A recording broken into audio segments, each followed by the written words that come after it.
What's going on, everybody? Today we're at Star Wars Celebration and I've got Star Wars Outer Rim, an early copy. We're going to unbox and take a look at this. Annette is helping me out on the camera, so big thanks to Annette. Everybody say hi and leave a nice comment for her because she's awesome. Hello, everyone. So we're going to get this thing open. Boom. All right, so first thing we're going to take a look at is we've got this Keyforge, our typical little, just buy all of the rest of our games because they're all awesome. And we've got our Learn to Play guide.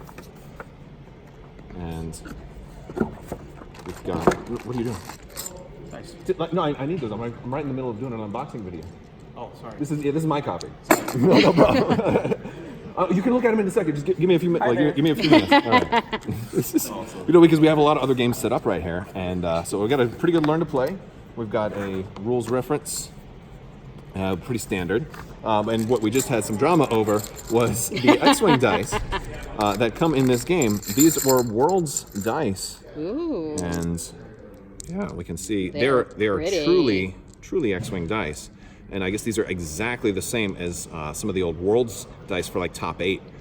So I think there's a lot of people who are pretty upset that the dice they had that were worth maybe like a couple $100 are now all counterfeit because you can all get them in Outer Rim.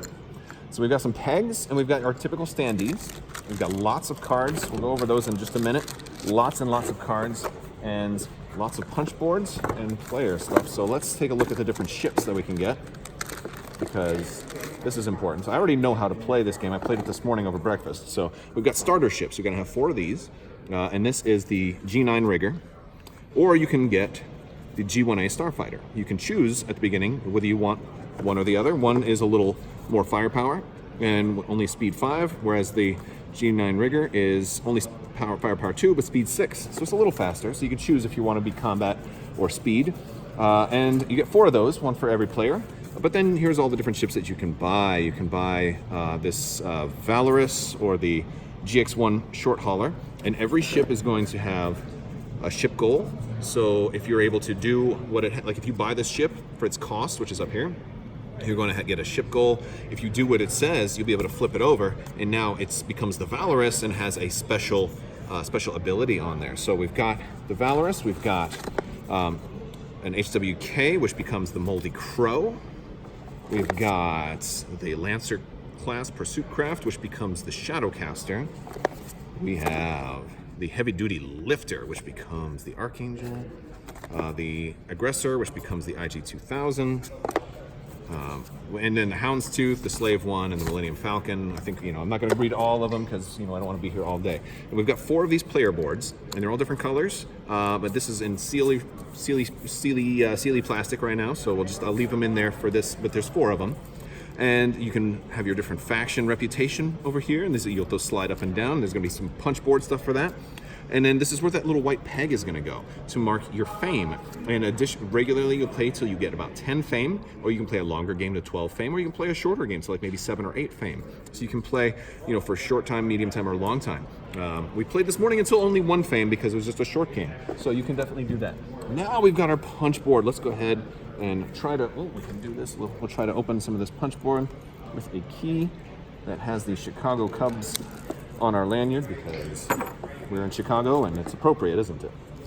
All right.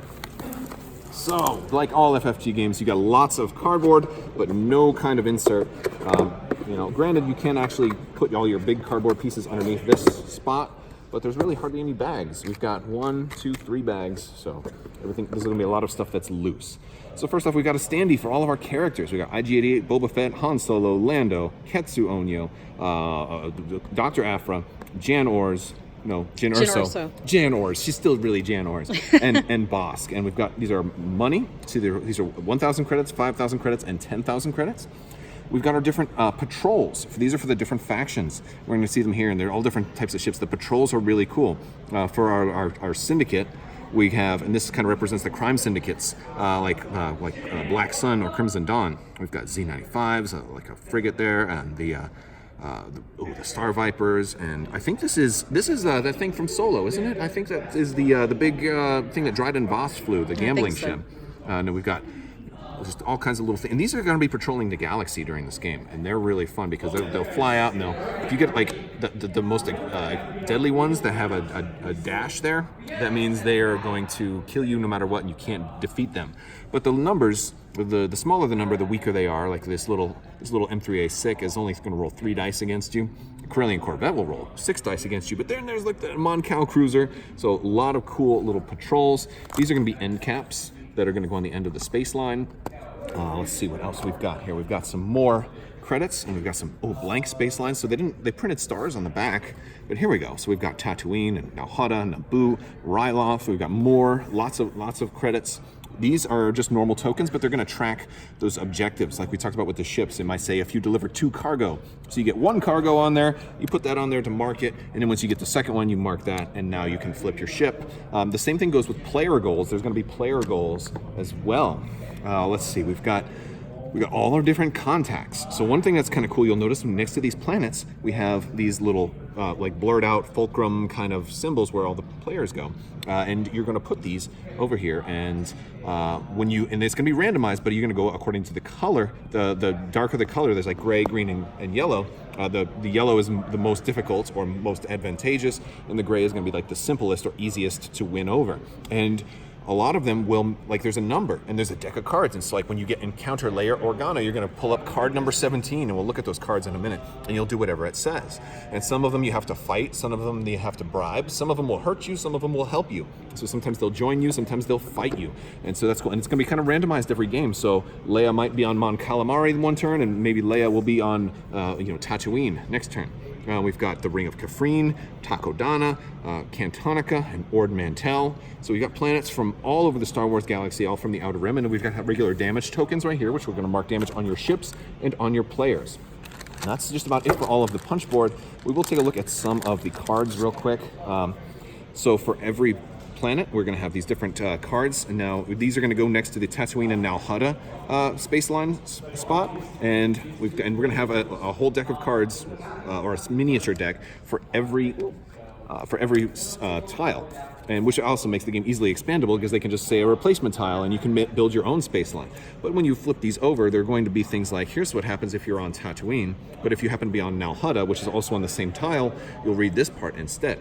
And they're basically little like narrative things. Like if you have positive Hutt reputation, then something will happen. Or if you have negative Hutt reputation, then maybe you have to resolve an encounter and you get shot at.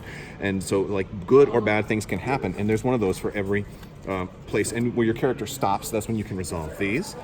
You are going to also have Nav Point Encounters. So if you're in deep space, other things will happen and you'll flip those over. So you can resolve those encounters.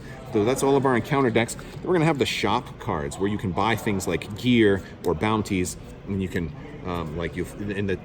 all these decks will be laid out and there'll be a card on top, and you can either buy this card for 1,000 or the costs will be printed on them, or you can flip it over to the bottom and then flip the next one over and then do what that says. There's about 6 different decks for gear, for upgrades, for mods, for starships. The starships are cool. You can buy ships for 5,000, 10,000, 15,000, 20,000. The YT-1300 and the Fire Spray are the most expensive ships. And there's also a card in here that's special, which lets you go through the deck and pick a ship to buy. So you get the choice, but it has some damage on it. So, it's kind of a mixed bag right there. I think that's all from this deck.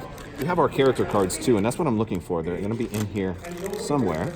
Another deck for the marketplace. These are like rare artifacts, and these are very expensive cards that you can buy. Like Mandalorian armor, very cool stuff that you can, you're gonna imagine Han Solo buying Mandalorian armor. That's gonna be actually pretty cool. We've got gear, cargo, and a lot of cargo will have like deliver this cargo to Ord Mantell, and but that's all the way on the other side of the space line. But when you do it, you gain reputation, and these are some of the ways that you get fame and victory points and win the game. And so more stuff. There's also an AI deck. So there's different like AI player turns, different steps and things that you can do if you want to play by yourself. The player turn reference card. And then here's our characters. This is what I was looking for. We got Bosk, and this is health and their firepower, how many dice they roll in combat. Ketsu Onyo, Bosk, IG-88. They also have personal goals.